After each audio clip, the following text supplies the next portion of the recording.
Mauro. Ok, Disculpe por la ya, interrupción. ahorita sí está. Listo, perfecto. Ya, ok, entonces continuamos, ¿no? Sí. Pone en pantalla de presentación para que se vea en toda la pantalla. Perfecto. Ya. Entonces, como les indicaba, tuve la oportunidad de trabajar en Flopec en el año 1999. Gracias a Dios hubo la oportunidad de viajar a Corea, a la Hyundai. Entonces tuvimos la oportunidad de conocernos con Byron desde ese año, con quien compartimos y con todos los ingenieros que tuvimos la oportunidad de viajar, de visitar todas las fábricas, participar en las pruebas de fábrica, también en las pruebas de mar. Y en el año 2002 instalaron los motores marinos Barcila en el oleoducto. Ahí trabajé 8 años como líder de una estación de bombeo y después pasé al área, al área de lo que es la jefatura de la estación de bombeo.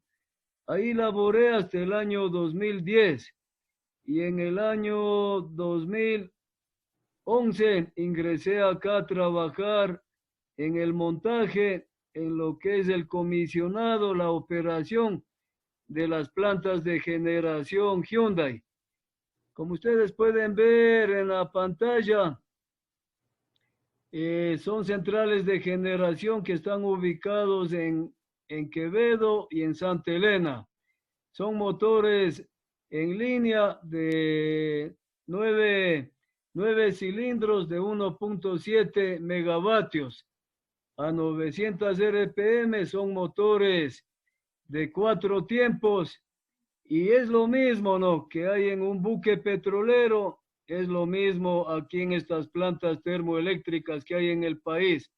Total, instalamos 140 motores marinos, son 60 motores en Quevedo, 53 unidades en Santa Elena.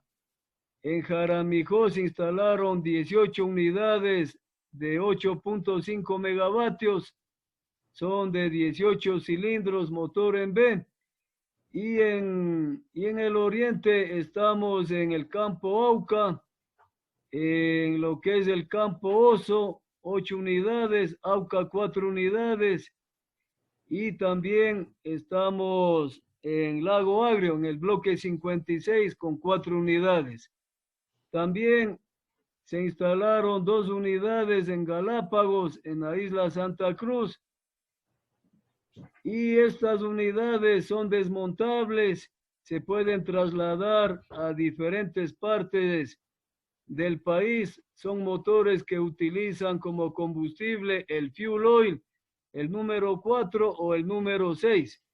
El fuel número 4 es el combustible proveniente de la refinería de La Libertad, que es un excelente combustible. Y el fuel número 6 es de la refinería de Esmeraldas.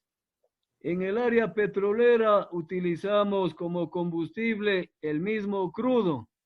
Es un crudo liviano que tiene 28 grados API. Es un excelente combustible, es muy similar al diésel. Hay que calentarle un poquito y podemos operar sin novedad estos motores. Entonces, continuamos con la presentación. Esta es la placa del motor. Como ustedes pueden ver, es un motor modelo 9H2132.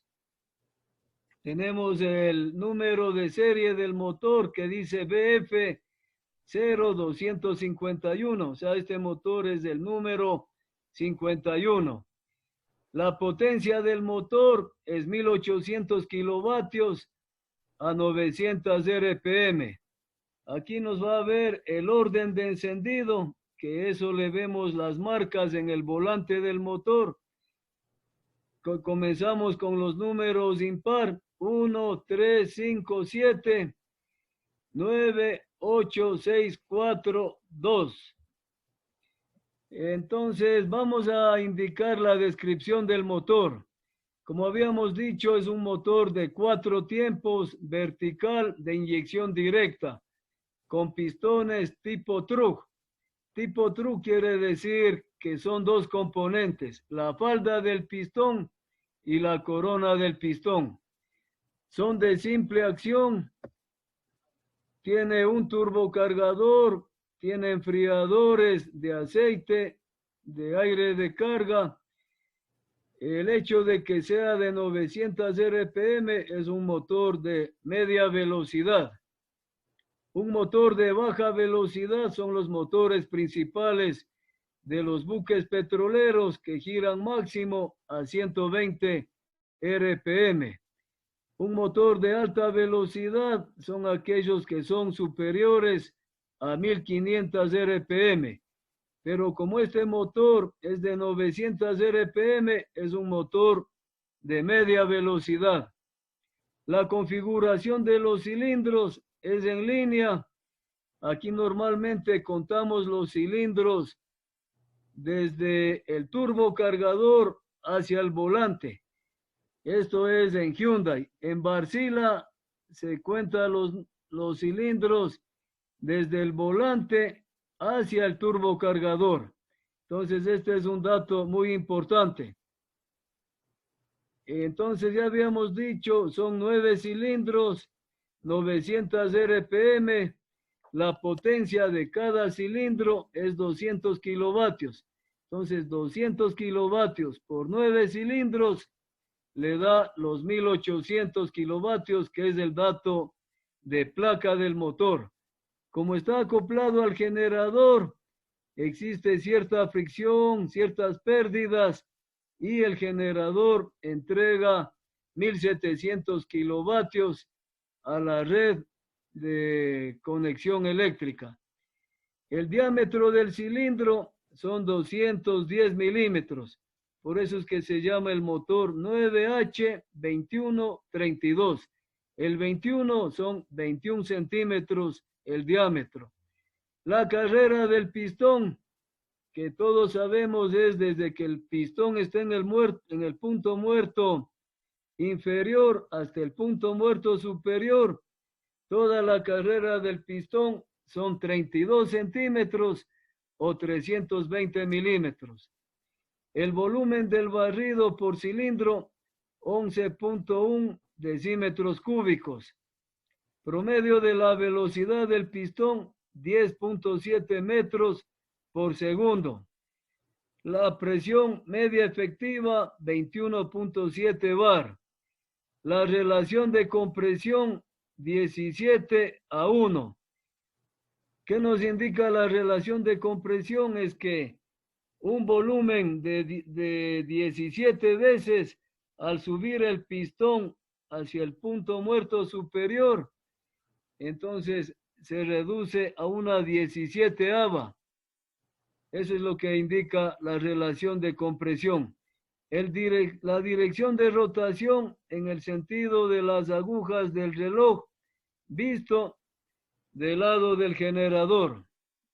Pues aquí tenemos el orden de encendido, como habíamos indicado, 1, 3, 5, 7, 9, 8, 6, 4, 2. ¿Y esto dónde le vemos? Le vemos en el volante. Ahí tiene las marcas y ahí dice punto muerto superior, cilindro 1, que es lo que nosotros nos guiamos para cuando toque el mantenimiento de las 1500 horas, calibrar válvulas, ¿no? Entonces ese es el orden de encendido y ahí nos permite también incluso ver en cuántos grados inicia la inyección de combustible antes del punto muerto superior. Hablemos de lo que son las partes estructurales del motor. Las partes estacionarias principales de un motor diésel se diseñan para mantener las partes en movimiento o piezas de trabajo en sus posiciones relativas correctas, de modo que la presión producida por la combustión se use en empujar el pistón y hacer rotar el cigüeñal. Los principales requerimientos son la resistencia, el poco peso y finalmente la simplicidad en el diseño y en los métodos de cálculo y manufacturación, las cuales permiten el uso de secciones más ligeras. Partes estacionarias principales. Tenemos la estructura del motor, conecta el tope de los cilindros con los soportes para el eje cigüeñal. Tenemos el cárter del motor. El cárter es un cárter húmedo debajo del cigüeñal. Tiene la capacidad de almacenar el aceite lubricante para el motor. Este motor tiene una capacidad de aceite en el cárter de 370 galones. O sea, es el equivalente a 7 tambores de 55 galones. Entonces, este cárter, como indica, es húmedo, ¿no? Es igual que el cárter de un motor de un carro, que usted pone la bayoneta y mide el nivel de aceite, ¿no? Vuelta que hay otros motores, como los motores principales del buque, que son con cárter seco. Entonces, tenemos que debajo del motor hay un espacio, un doble fondo, y ahí está el aceite para el motor. Eso es lo que se llama el cárter seco. Esa es la diferencia. Hablemos ahorita de lo que es la camisa de cilindros. La camisa húmeda es la cuya superficie exterior se pone en contacto directo con el agua de enfriamiento. La camisa está comúnmente sellada contra salideros del agua por el extremo superior mediante una junta situada debajo de la pestaña o de un ajuste hecho a máquina, y por la parte inferior se usa un orín de vitón. La camisa está lista para expandirse o contraerse en todo su largo. El grueso de sus paredes es tal como para tomar toda la presión de trabajo de los gases. Entonces la camisa es la parte que está ubicada en el cilindro y dentro de la camisa opera el pistón. La camisa normalmente, ustedes ya vamos a ver más seguido, esta está en su interior, está bruñido, es para mantener la película de aceite lubricante. Tenemos un anillo antidesgaste que va en la parte superior de la camisa. Algunos le conocen como anillo antifuego. En los motores Barcila le conocen como antipoliring, un anillo antipulido. Este va generalmente produciendo un pulido a la corona del pistón.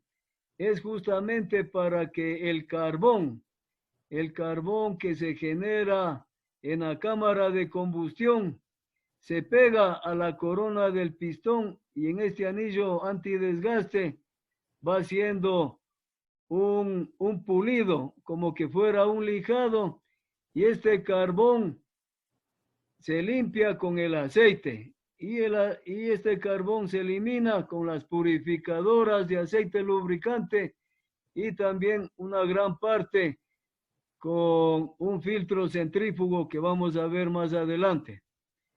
El extremo superior de la camisa está equipado con un anillo de explosión para eliminar el pulido en el borde y así reducir el consumo de aceite lubricante. La función de este anillo es calibrar los depósitos de carbón formados en la zona lateral superior de la corona del pistón a un grueso bastante pequeño para prevenir cualquier contacto entre la pared de la camisa y los depósitos en cualquier posición del pistón. El otro efecto positivo es que el desgaste de la camisa se ha reducido significativamente al mismo tiempo. Entonces, esta es la foto del anillo antidesgaste. En inglés le conocemos en Hyundai como el Flame Ring. En Barcila y en MAN le conocen como el Anti-Polish Ring, un anillo antipulido. Entonces ustedes van a ver en la parte roja de la parte superior de la camisa, ese es el anillo de explosión. Este es un diseño que salió hace unos 18, hace unos 15 años aproximadamente, porque los motores Hyundai que nosotros tuvimos la oportunidad de trabajar en los buques de Flopec, toda la camisa era un solo cuerpo, pero ahí teníamos un mayor consumo de aceite y tocaba el overhaul, hacerle a las 8.000 horas, máximo a las 10.000. Mientras que con este nuevo diseño, una mejora continua de los motores actuales, ya el overhaul podemos extendernos a las 12.000 y a veces hasta las 16.000 horas, todo dependiendo de la carga que opere el motor. Hablemos de lo que es el cabezote que ven a la parte superior del cilindro. El cabezote sella la cámara de combustión. Contiene las válvulas y pasajes para la admisión de aire y gases de escape. El inyector, las válvulas de aire de arranque y de seguridad, válvula indicadora y pasajes para el enfriamiento mediante el agua que viene de las camisas. El diseño del cabezote está basado en el concepto de 4 espárragos. Entonces existen 4 espárragos que sujetan el cabezote a la chaqueta y la chaqueta sobre el bloque del motor. Entonces, como indica aquí, el cabezote tiene 2 válvulas de admisión, tiene 2 válvulas de escape, tiene el inyector, una válvula de seguridad, una válvula indicadora que es utilizada para medir las presiones máximas de combustión y los conductos de agua de enfriamiento, conductos de aceite. Entonces, estos cabezotes, como se indicó anteriormente, hay que hacer una descarbonización, una metrología, una evaluación cada 12.000 horas en el motor Hyundai. Entonces aquí tenemos las partes del cabezote. Ustedes aquí pueden ver el asiento del cabezote, que es el más grande, son los asientos de las válvulas de escape. Estos asientos tienen enfriamiento. Acá usted identifica, son las válvulas de admisión. Aquí en el centro tenemos el inyector. Al contorno del inyector tenemos la camisa del inyector. Y ustedes pueden ver acá en la parte superior tenemos lo que le llamamos los resortes y los rotocap, porque los rotocap es el indicativo correcto que las válvulas están rotando. Normalmente la válvula opera y está rotando. Entonces, ese es el movimiento de la válvula, rotar en diferentes posiciones. Aquí tenemos la estructura del motor. Como ustedes pueden ver acá en la parte izquierda, tenemos el turbocargador, tenemos el colector de gases de escape. Los gases de escape mueven la turbina del turbocargador y al moverle mueven los álabes del compresor para que ingrese el aire a través de este enfriador de aire de carga a todos los cilindros. Tenemos aquí las bombas de inyección. Tenemos el eje de levas que vamos a ver más adelante. Y acá en la parte de abajo tenemos el cigüeñal. Debajo del cigüeñal, como habíamos indicado, tenemos el cárter del motor. Acá tenemos el acoplamiento, que es un acoplamiento flexible con el generador. Tenemos el sistema de agua de enfriamiento, el sistema de aceite lubricante. Y dentro de cada cilindro tenemos el pistón, la biela, tenemos chapas de biela y abajo la bancada, chapas de bancada que vamos a ver a continuación. Entonces hablemos ahora de lo que es el pistón. El pistón sella el otro extremo del espacio de trabajo del cilindro y transmite al exterior la potencia desarrollada dentro del cilindro por el combustible quemado. Los aros del pistón producen un cierre hermético al gas entre el pistón y la camisa del cilindro. Está compuesto por una corona y una falda. La lubricación de la falda del pistón se aplica para reducir al mínimo pérdidas friccionales y para asegurar la apropiada lubricación de los anillos de pistón y de la falda del pistón. Entonces aquí tenemos el pistón, como habíamos indicado al inicio, es un pistón tipo Trug. Tenemos aquí la falda del pistón. Tenemos un perno que une la falda con la corona del pistón. Aquí tenemos la corona del pistón. Este pistón, como se indicó, tiene 3 rines, ¿no? 2 rines de compresión y un rin rascador de aceite. Entonces, estos rines normalmente la vida útil son 12,000 horas. Aquí viene el pin del pistón. Este es el pin que une la biela con la falda del pistón. Y aquí el pin se moviliza y aquí trabaja lo que es un cojinete. Este cojinete igualmente se debe hacer la metrología y cada 12,000 horas cambiarle. Aquí algo muy importante que ustedes como ingenieros mecánicos navales siempre verificar las instrucciones que da el manual del fabricante. Este perno siempre se debe poner un molicote especial que se llama el molicote GN+. Entonces aquí no podemos poner cualquier grasa, cualquier molicote o ponerle aceite, no. Siempre es bueno la recomendación del fabricante, hacer un procedimiento, lo que está en el manual.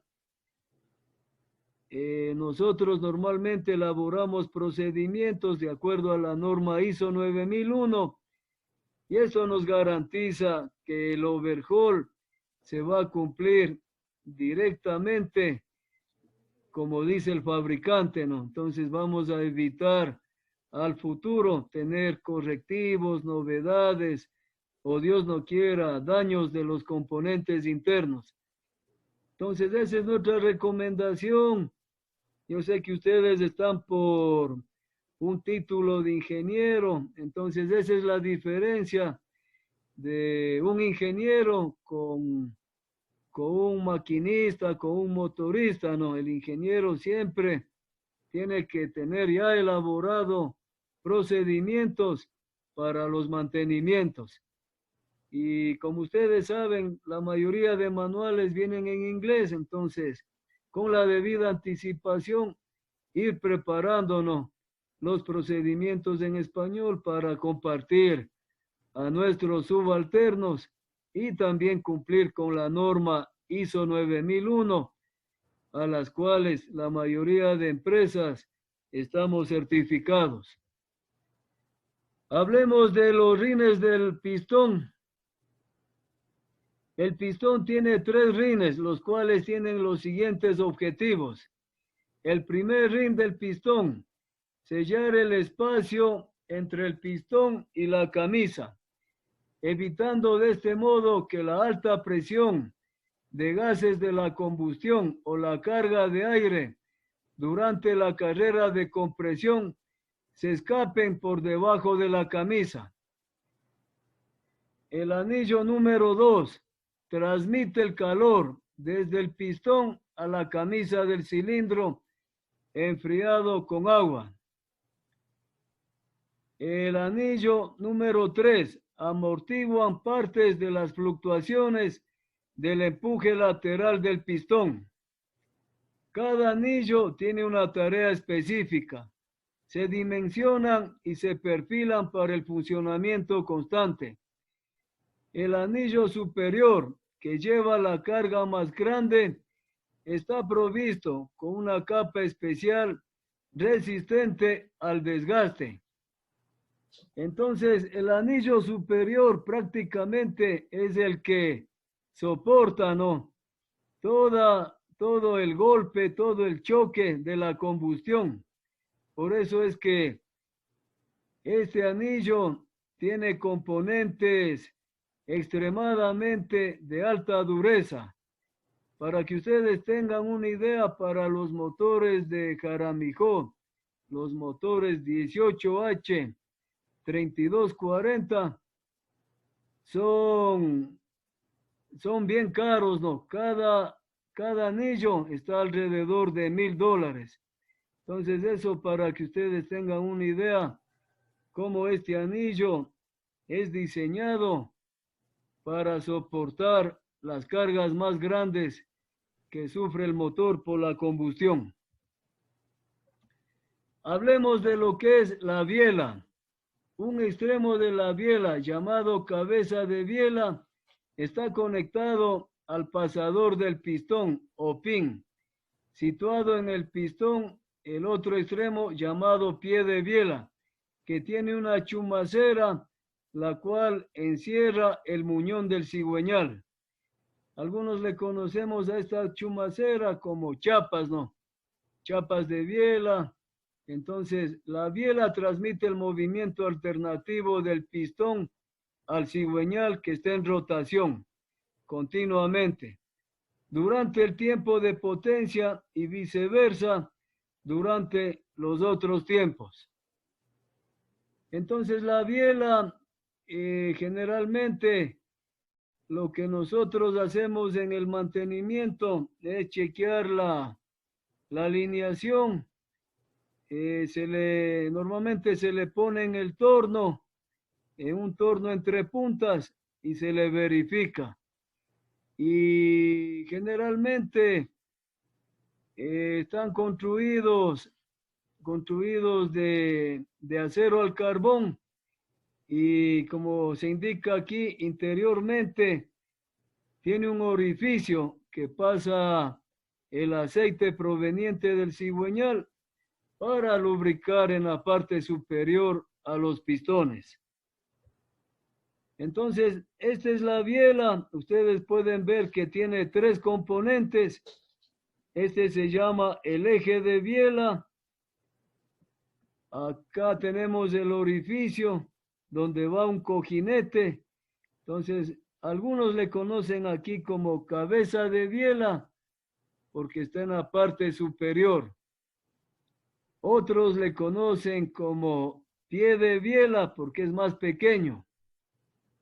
Aquí normalmente entre el eje de biela y el pie de biela o cabeza de biela siempre va un shin. Este es un shin que en estos motores el espesor es de 1 milímetro. Y aquí tenemos los pernos que se ajustan hidráulicamente.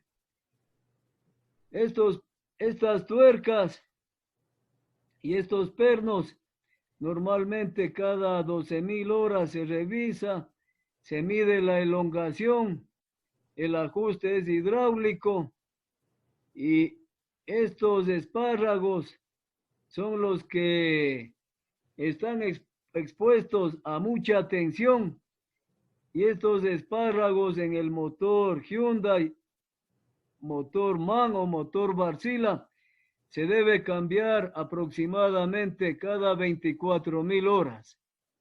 Solo el espárrago no, la tuerca no es necesario, pero el espárrago sí.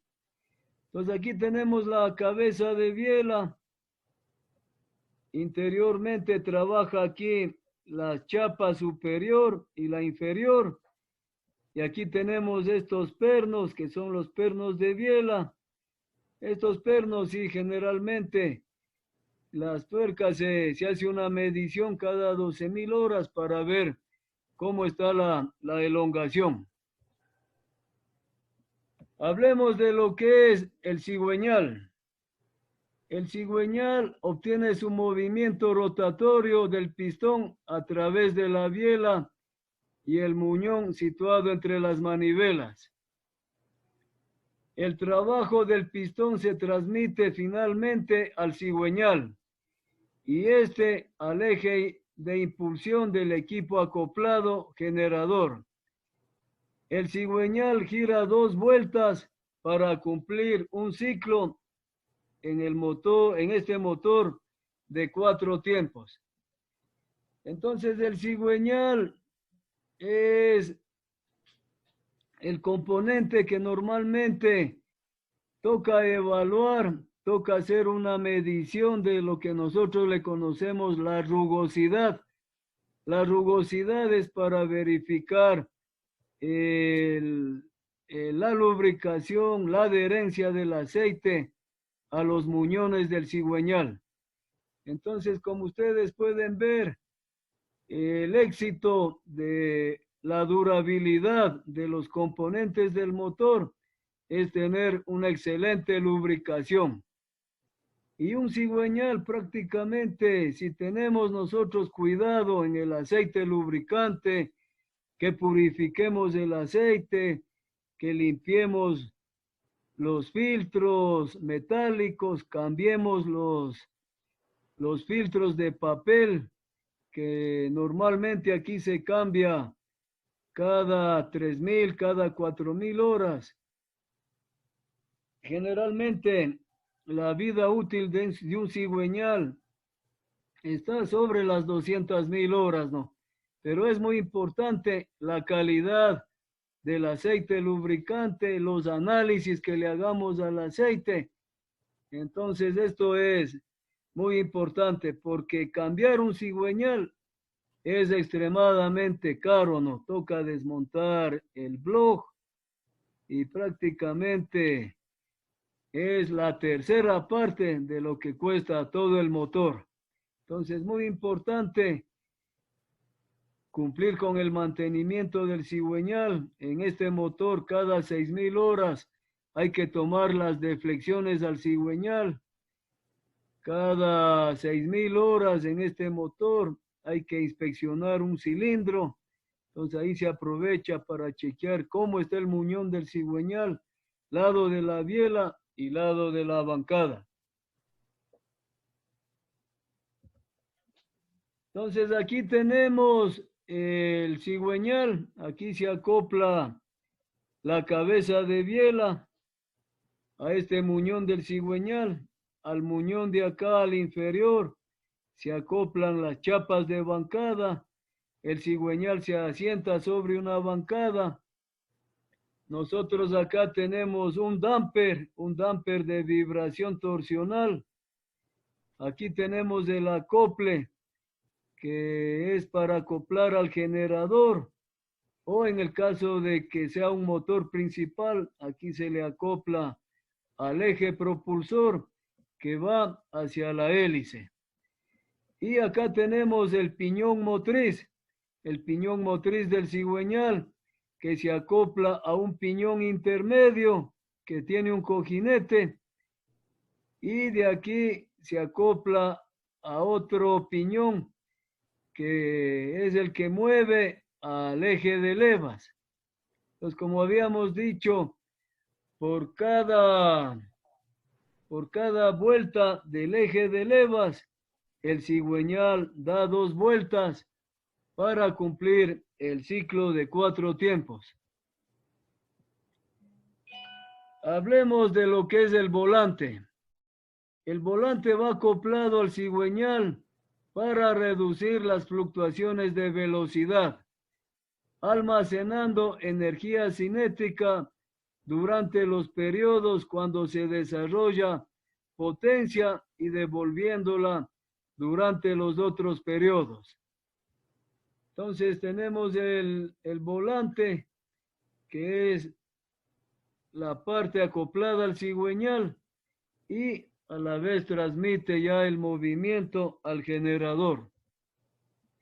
Aquí tenemos un poco más explícito lo que es el volante. Aquí tenemos con su rueda dentada. Esta rueda dentada es para acoplar aquí el motorcito de aire de arranque, que estos motores normalmente el arranque es con aire a 30 bares, muy diferente, ¿no? a los motores pequeños que se arranca con batería.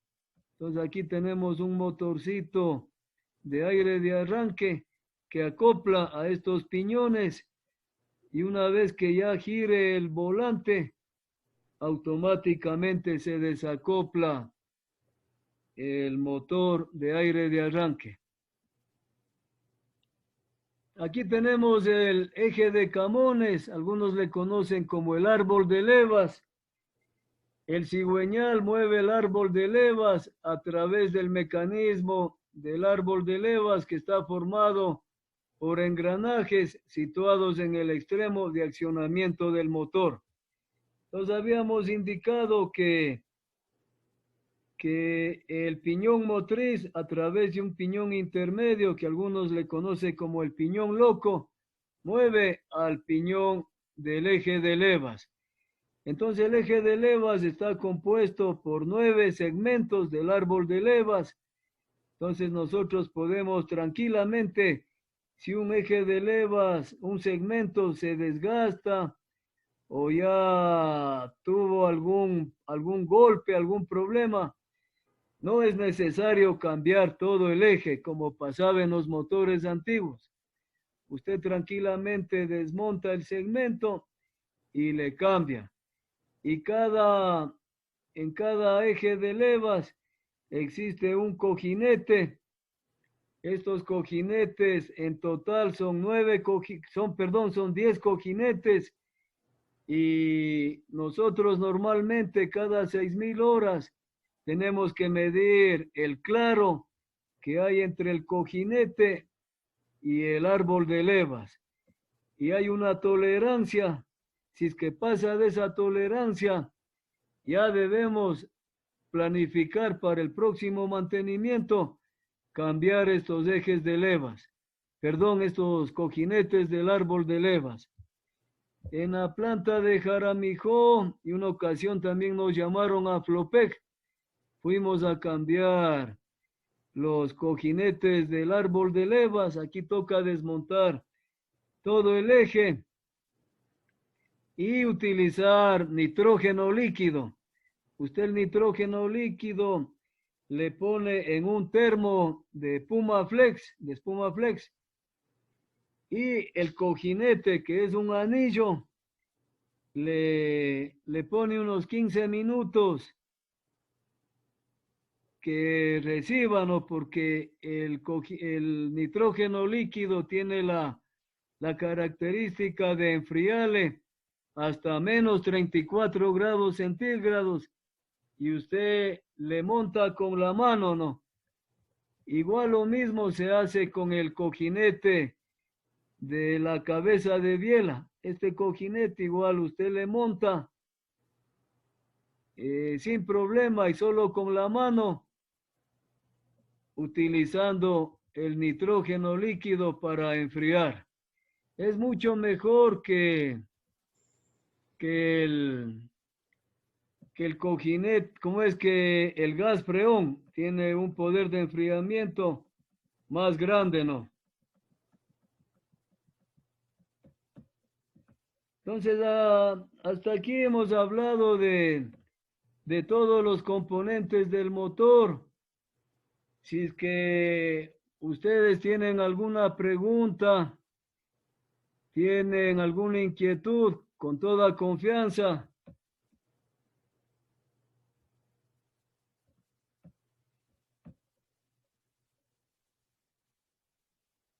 Una inquietud, Mauro, los motores marinos que empezaron a utilizar aquí en las centrales, que entiendo tienen más exigencia que un motor para uso industrial. ¿Por qué se tomó esa decisión de utilizar motores marinos para estas plantas? Ya, se utilizaron estos motores marinos más que todo por la capacidad que ellos tienen para consumir un combustible pesado, que es el más barato, como Ah, son el fuel oil número 4, el fuel correcto. oil número 6 y también en el área petrolera en Petroamazonas se utiliza el crudo liviano, que es un crudo superior a 24 grados API. También se utiliza el crudo pesado, que está ahorita explotándose en el ITT. Entonces, este combustible necesita un tratamiento, ¿no? Como son las purificadoras de combustible. También se utiliza normalmente lo que es el calentamiento y las purificadoras de aceite. Y también, como ustedes pueden ver en la fotografía, estos motores marinos permiten instalarse dentro, ¿no? Dentro de una cabina insonora, en la cual no le permite el ruido que se disipe a la comunidad o que se disipe a los mismos operadores. Uno puede trabajar tranquilamente al lado en un motor sin necesidad de la protección auditiva porque tenemos 50, 60 decibeles y solamente se utiliza la protección auditiva cuando ya abrimos las puertas e ingresamos a la ronda de la operación del motor, toma de parámetros, toma de vibraciones, toma de presiones máximas de combustión. Entonces, ese ha sido un grado alto de confiabilidad que han tenido estos motores marinos para las plantas termoeléctricas.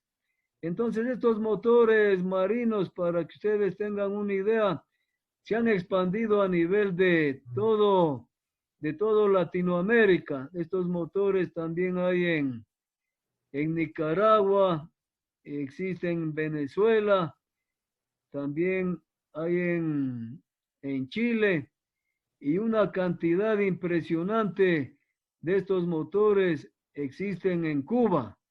En Cuba siquiera hay 500 motores marinos, ¿no? Pero allá, por la cantidad de motores, los que operan estas unidades de generación son ingenieros mecánicos y también ingenieros de la Marina Mercante. Ahorita acá en Hyundai, en Barcila, en MAN, prácticamente las cabezas, ¿no?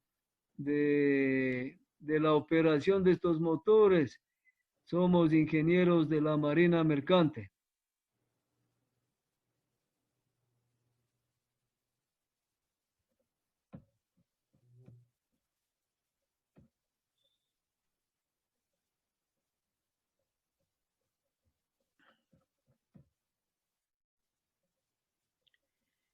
Si existe otra pregunta, igual con toda confianza, mañana quisiéramos tener la oportunidad de presentarles unos videos antes de ver el sistema de lubricación, en la cual le van a ver en funcionamiento. Yo también tengo un software en las cuales yo les voy a indicar cómo abre las válvulas de admisión, cómo abre las válvulas de escape, cómo es el movimiento del pistón internamente en el motor.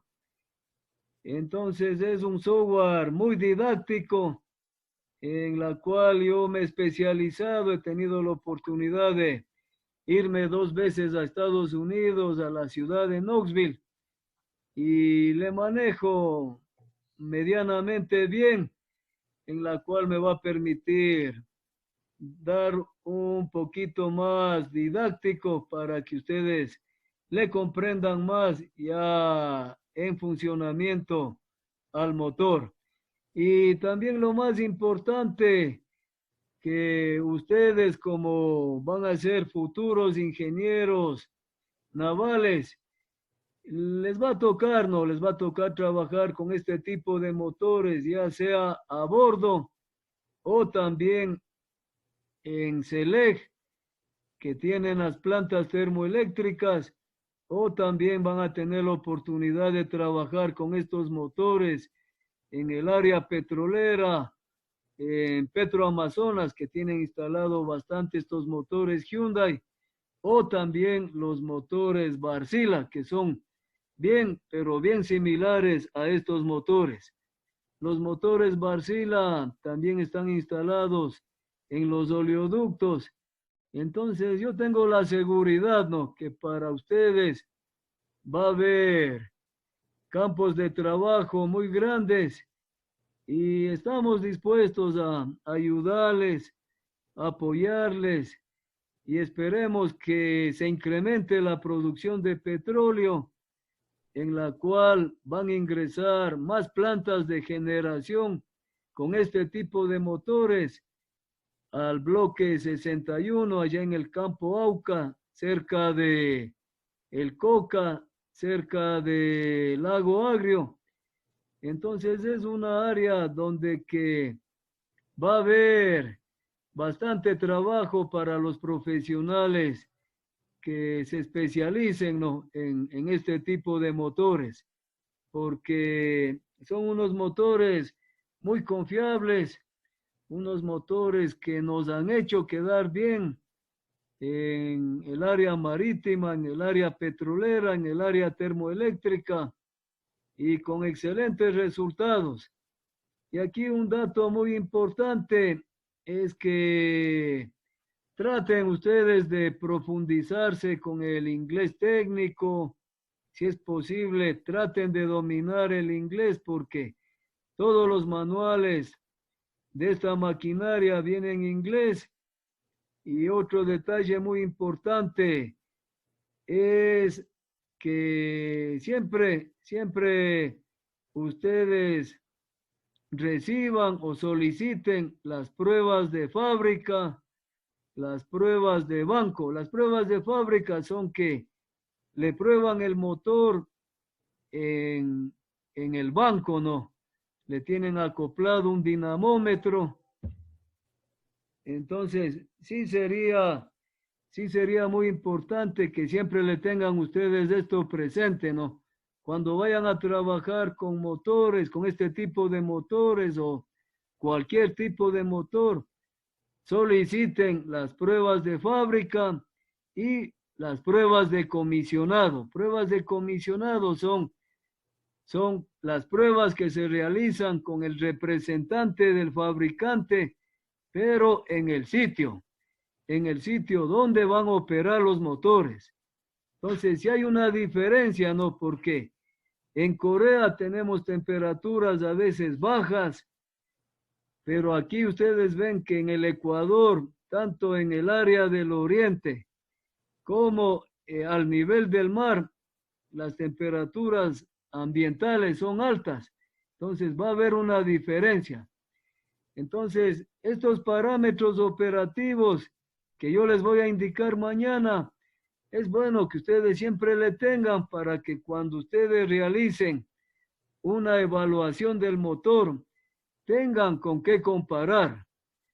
Por ejemplo, les ven que las temperaturas de gases de escape de entrada a los turbos están altas, o aparentemente están altas, ustedes ya tienen con qué comparar. Entonces es siempre bueno partir con el historial de la maquinaria desde las pruebas de fábrica, pruebas en sitio que le llaman decomisionado, o cuando el buque sale recién a navegar, las pruebas de mar. Eso es como la Biblia, ¿no? En un motor de estas características. Entonces, esa es mi recomendación.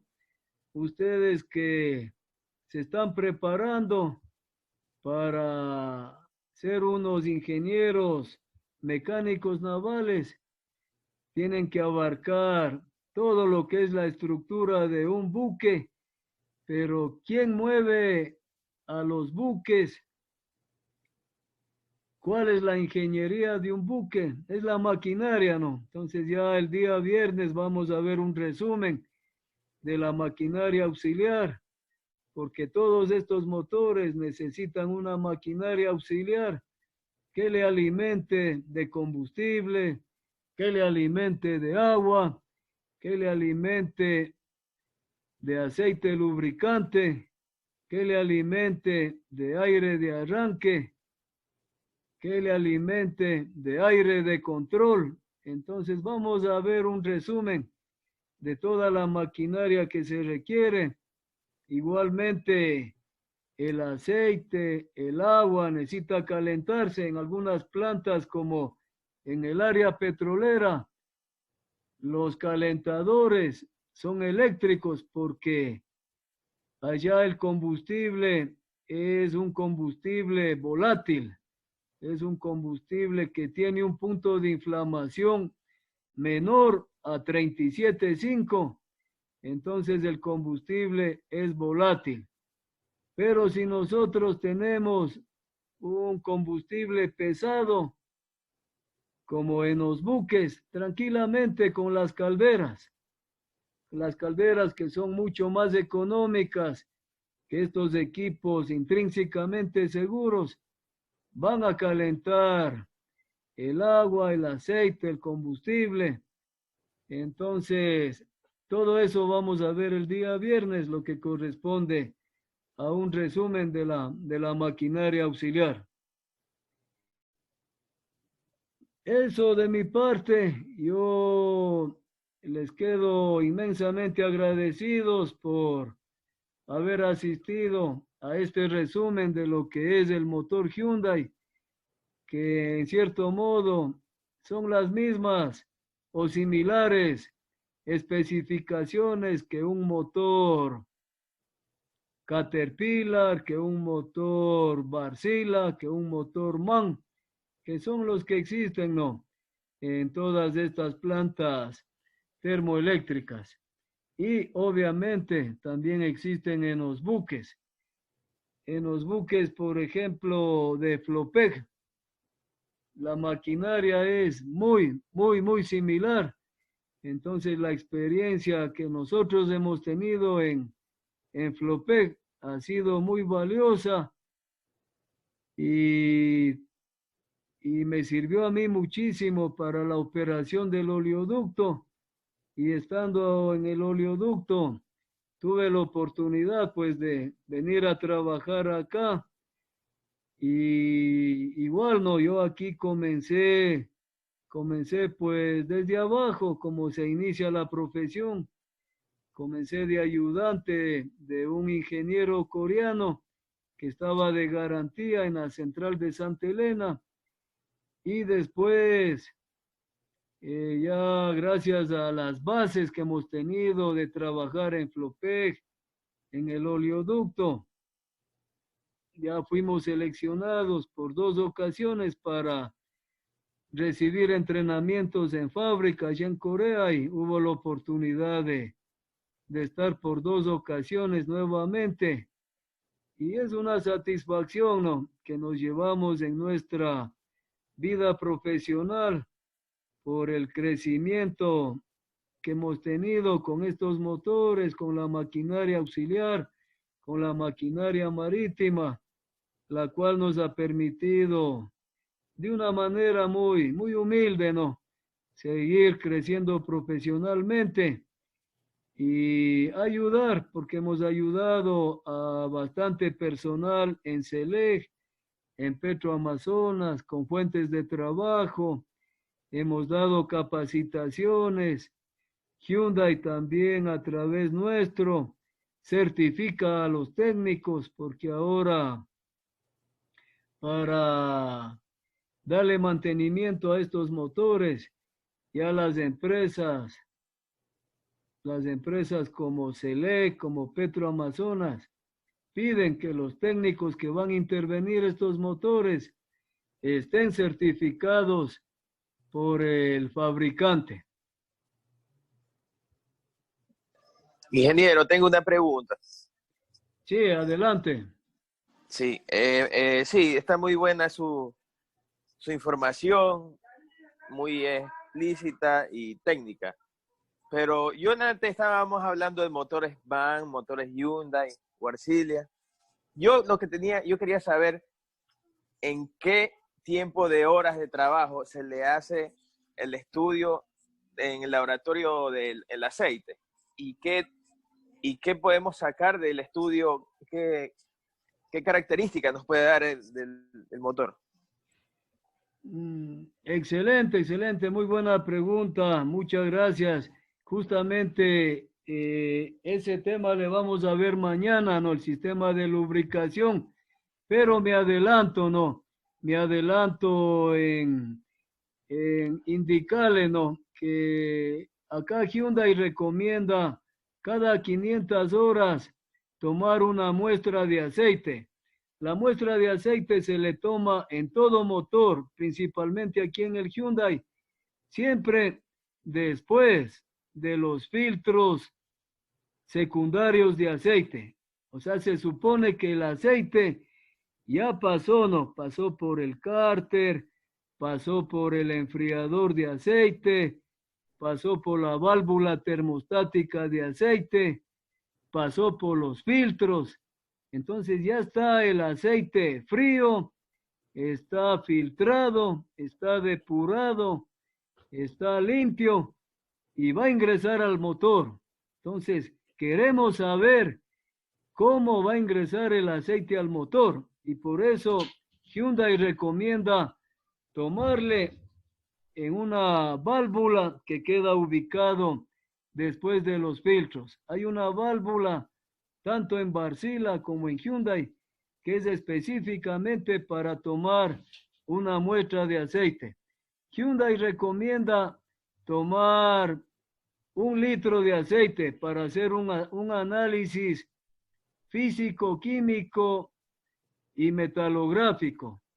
En el análisis físico-químico usted le va a ver la viscosidad, le va a ver porcentaje de agua y principalmente el TBN.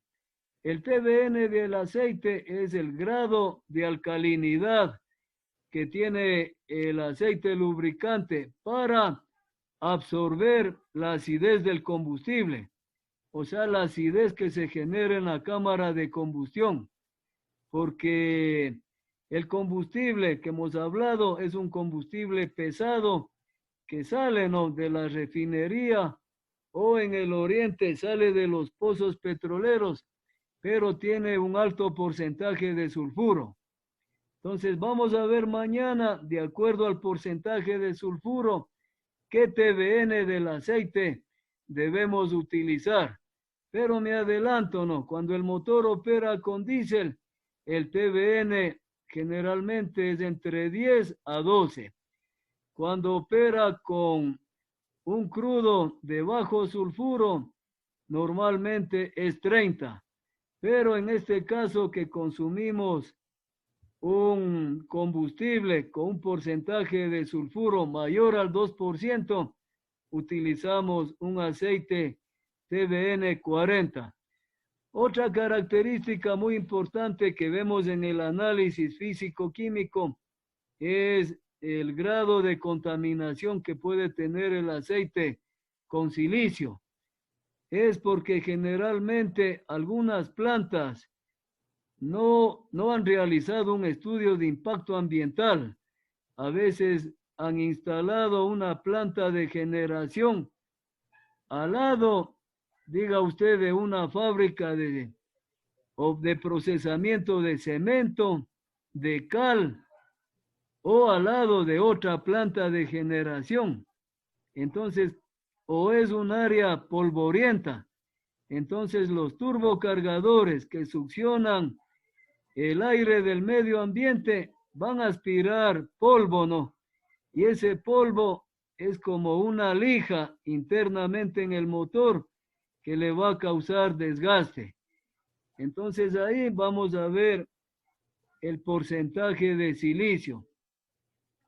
Otra característica que podemos ver en el aceite son los nitratos. Los nitratos son cuando ya la compresión por desgaste de los rines del pistón le están pasando la compresión al cárter del motor. Entonces, el aceite que está en el cárter se contamina con los gases de la combustión. Entonces, usted ya, gracias al análisis de aceite, va a detectar que ya tiene usted algún cilindro, los rines del pistón con desgaste. Otro elemento muy importante en el análisis de aceite es la viscosidad. También usted va a ver que puede en el aceite vele el alto grado de insolubles o de hollín. Si ya pasamos del 2%, ya este aceite ya debemos cambiar. Pero generalmente en los motores Hyundai el aceite normalmente estamos cambiando de 3.000 a 5.000 horas. Como son ahorita empresas públicas, están utilizando el aceite de petro comercial. Este aceite de petro comercial tiene una vida útil entre 2.500 a 3.000 horas, porque operan con una purificadora de aceite.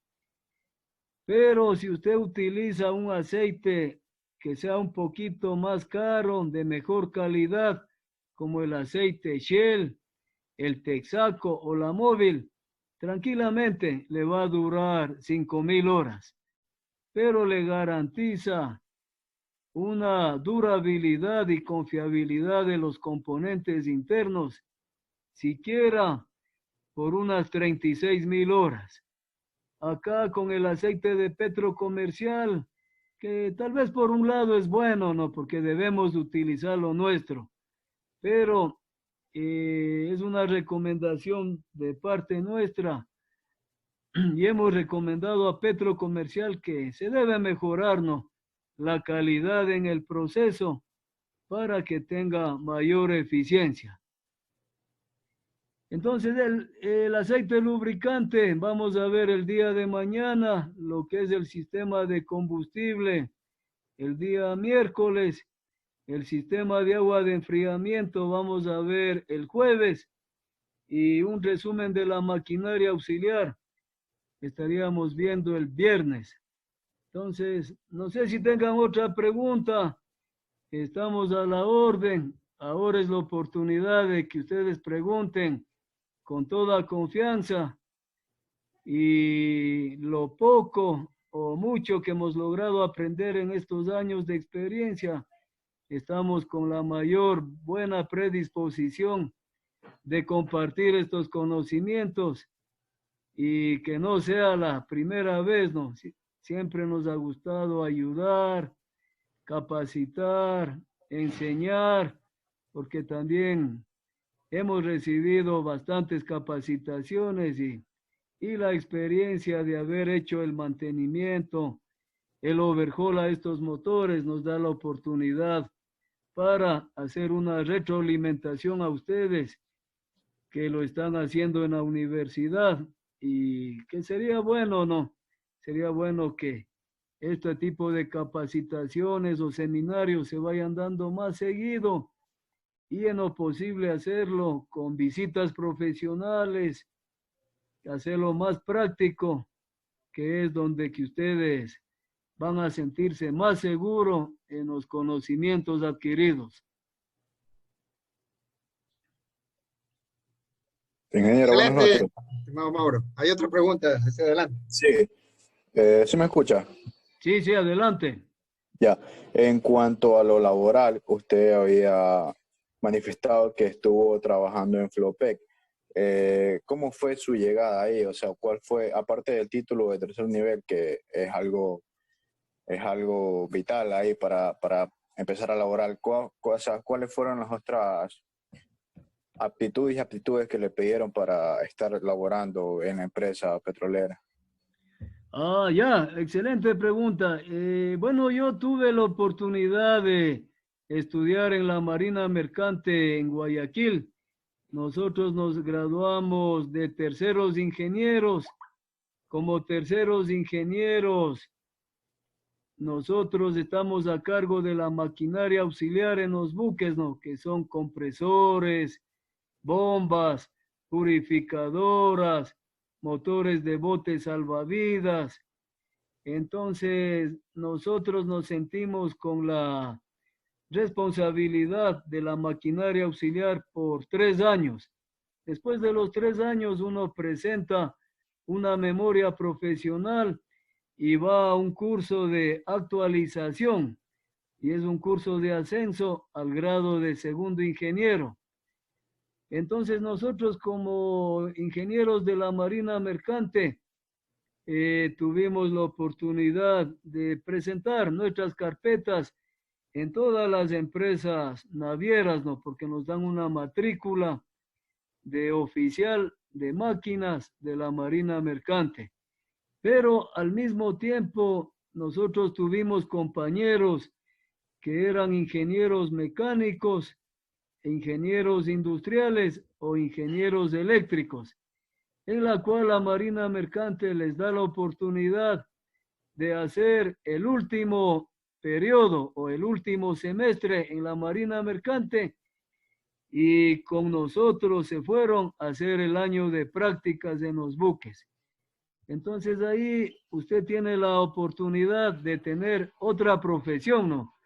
Ahorita usted sería ingeniero mecánico naval, haría 6 meses en la Marina Mercante, el año de prácticas, y en 1 año y medio ya tiene otra profesión para trabajar en los buques, ¿no? Con esta maquinaria. Pero yo hice lo contrario. Trabajé en Flopec los 16 años y se nos abrió la oportunidad en el oleoducto. Pues mientras yo estuve en el oleoducto, asimismo, 1 año y medio me tocó revalidar materias y saqué una ingeniería en administración y producción industrial. Entonces yo ya teniendo este título de la Marina, más un título de tercer nivel, nos ha permitido poder trabajar en estas empresas, ¿no? En estas empresas que tienen plantas termoeléctricas o en los oleoductos. Y bueno, con nuestra experiencia hemos tenido la ayuda de Dios de seguir creciendo. Hemos sido perseverantes en nuestra profesión, y yo ahorita me encuentro, gracias al título que saqué de tercer nivel, yo ahorita estoy justo cursando una maestría en proyectos, ¿no? Porque justo la empresa que yo trabajo me ha solicitado, ¿no? Y me ha recomendado que siga esta maestría, porque justo la empresa en la cual estoy trabajando se dedica a los proyectos termoeléctricos para CELEC y para Petroamazonas.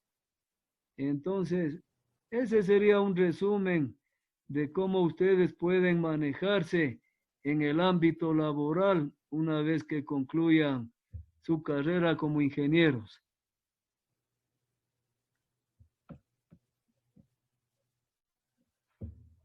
¿Alguna otra pregunta? Igual, con toda confianza. Estamos para ayudarle a ustedes, ayudarle a Byron, y felicitarles porque tienen a un instructor con excelente experiencia Yo trabajé con Byron allá en Corea. Byron también les ha contado que él tuvo la oportunidad de trabajar en el exterior. Traten de aprovechar esos conocimientos y para eso estamos, para que ustedes sean unos profesionales de bien y que saquen adelante a todos estos proyectos navales o termoeléctricos que se les va a presentar en la vida profesional. Muchas gracias, Mauro. Te agradezco por tu gentileza y creo que nos vamos a nutrir todos los que participamos en tus capacitaciones, en estas conferencias, de la mejor manera. No tan solo los 3 cursos que me ha tocado en este semestre estar a cargo, uno de ellos es el sistema de propulsión, sino también he invitado a docentes y a estudiantes de otras especialidades. Entonces, te agradezco mucho, Mauro, tu gentileza de cooperar durante esta semana en estos cursos de capacitaciones que ya estamos por culminar el semestre. Ya en esta semana culmina este semestre. Muchas gracias. Si no hay ninguna otra inquietud, podríamos dar por terminado el evento y agradecerte nuevamente, Mauro, por tu apoyo. Gracias también, Byron. Gracias por la oportunidad y estamos a la orden. Lo hago con el mayor gusto porque es una horita que con mucho gusto lo puedo compartir contigo, con los estudiantes. Y como yo te había dicho, pues Byron, lo hago de una manera muy recíproca porque cuando estuvimos en Corea, tú nos ayudaste, nos diste una mano, nos abriste campo allá en Hyundai y en lo que estésemos al alcance, en lo que podamos hacer por compartir estos momentos, estas experiencias, estaremos siempre a la orden. Muchísimas gracias, Mauro. Muy gentil. Tengan buenas noches. Nos vemos mañana. Gracias a todos. Muchas gracias. Hasta mañana. Muchas gracias, ingeniero. Hasta mañana, gracias. Gracias, hasta mañana. Gracias. Hasta mañana. Hasta mañana, gracias.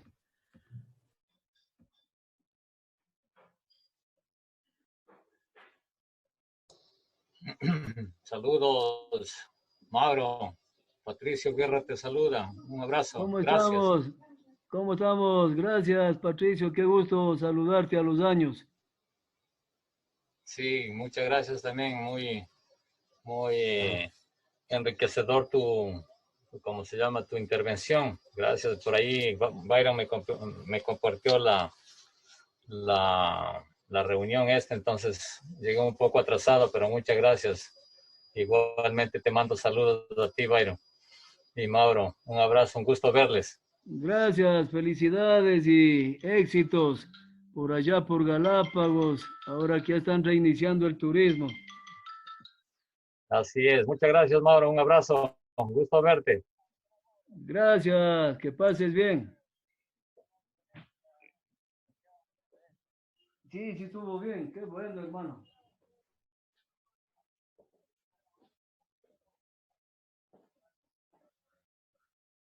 Ah, ya, entonces yo le voy a...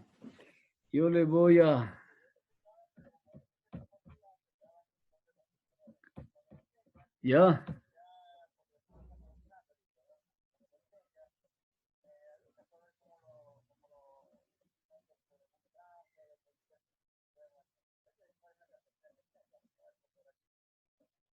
Ya.